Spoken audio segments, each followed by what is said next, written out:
My name is Sarah, and this is the story I never imagined I'd tell. I was always the responsible one, the planner, the organizer, the quiet dreamer. Love, for me, was something that came with a checklist.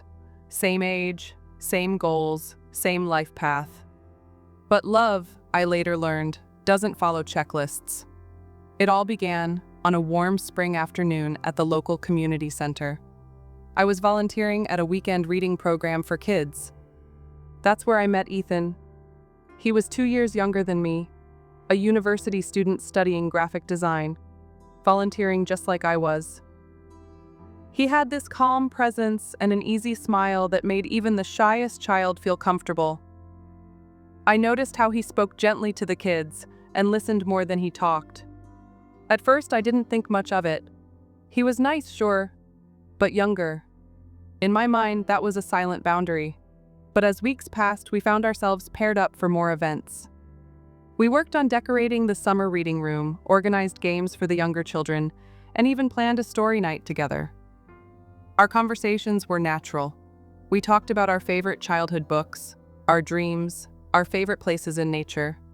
It was refreshing to talk to someone who was genuinely kind, respectful, and surprisingly insightful for his age. One day, after everyone had left, we stayed back to clean up. As we folded blankets and picked up crayons, Ethan said, "You know, Sarah, I like talking to you. It's easy." That sentence stayed with me. It wasn't dramatic. It wasn't intense. It was sincere. That night, I found myself smiling at my phone, waiting for a message from him. I told myself it was nothing, just friendship. But I knew it was something more. Not because of any grand moment, but because I felt lighter when I talked to him, and safer. Still, doubts clouded my thoughts. Would people think it was strange? Was I reading too much into it? Could a real relationship grow from this simple bond? But I reminded myself, every great connection starts somewhere simple. We began talking more outside the center. We'd meet at the park or grab smoothies after our volunteer shifts. He would share his design sketches with me, and I'd show him my favorite poetry. Slowly, without either of us saying it out loud, our connection deepened. What I appreciated the most was the comfort. There was no pressure, no rush. Just two people getting to know each other, appreciating each other. We talked about our families, about the silly things we did as kids, and about what we hoped to do in the future. There was something timeless about the way we fit together.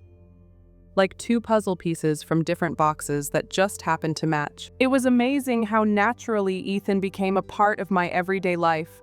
What began as friendly chats soon turned into hours of shared thoughts and laughter. We'd walk through the park, talk about the stars, and sometimes just sit in silence, watching the sunset. Being around him felt calm, like I could finally breathe without pretending to be someone I wasn't.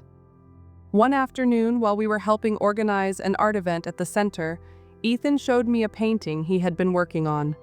It was of a quiet lake, with a tree leaning slightly over the water. The scene felt peaceful, but what caught my attention was the way he had painted the light. Soft, golden, warm. He looked at me and said, "This is what you remind me of, not just the lake, but the calm light that makes everything feel okay." I didn't know what to say. My heart was quiet but full. It was the most beautiful compliment I had ever received.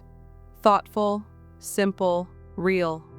We never used big labels or made dramatic declarations, but something about our connection made the world feel lighter.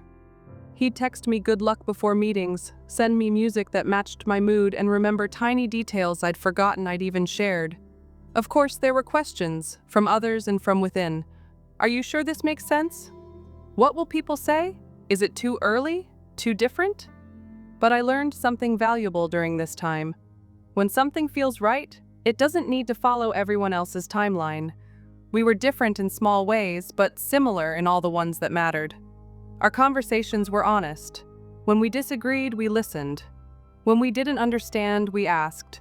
It wasn't always perfect, but it was always kind. One evening, after another long day at the center, We walked home together. The sky was painted in pinks and purples, and the world felt soft. As we reached my street, we paused. Ethan looked at me and said, "You make me want to be better. Not for you, but with you." That sentence stayed with me. It wasn't about impressing someone. It was about growing beside someone. And that, I realized, was what made our relationship so real. It wasn't about proving anything to the world. It was about supporting each other through the journey. We began creating little traditions: Saturday morning walks, sending photos of the sky when we weren't together, writing notes and leaving them in each other's books. None of these things were grand, but they were ours. When people asked about us, I simply smiled. I didn't owe anyone an explanation. The truth was, I had found someone who saw me. Not just the version I showed the world, but the real me. And I saw him too, in all his warmth and wonder. Our story wasn't perfect, but it was full of care, full of small moments that stitched together a quiet love, the kind that grows slowly but stays strong. Time kept moving, but our connection only deepened. Ethan and I weren't in a rush. We weren't chasing labels or trying to meet anyone else's expectations. We were simply growing together, like two trees planted side by side, each with its own roots, but branches slowly reaching toward one another. We began to share more of our lives. He invited me to his family's weekend barbecue, where I met his younger sister, who adored him.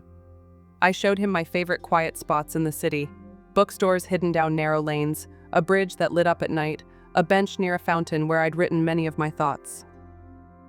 One evening, while sitting on that very bench, Ethan pulled out a small notebook.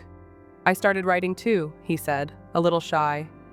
Inside were poems and thoughts, many of them about us. One line read, "You're not the chapter I expected, but you're the one I never want to stop reading." That's when I knew. This wasn't just a season, it was something lasting. We talked about our dreams. I wanted to open a community center for young writers. He wanted to design spaces that brought people together. We started planning, not with deadlines, but with hope. Our dreams weren't identical, but they danced in the same direction.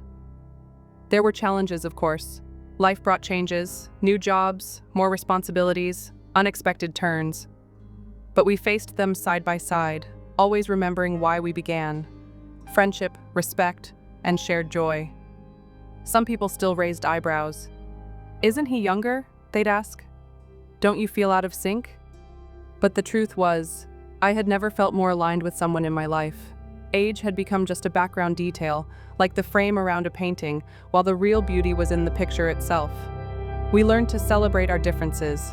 His energy reminded me to slow down and enjoy life. My calm nature helped him stay grounded. We were a team, balancing each other, challenging each other, supporting each other. Eventually, on a quiet Sunday afternoon, Ethan looked at me and said, "I don't know where this path leads, but if you're on it, I'm exactly where I want to be." And that's how we defined our story, not by rushing toward an ending, but by enjoying every step of the journey. Today, when I reflect on how it all started, a rainy day, a kind smile, a shared book, I'm amazed. Love didn't come with fireworks. It came with honesty, laughter, and a steady promise to keep choosing each other day by day. So yes, he was younger than me, but age didn't define our story. What did was the care, the connection, and the courage to trust a bond that felt right, and I still fall in love with him every single day.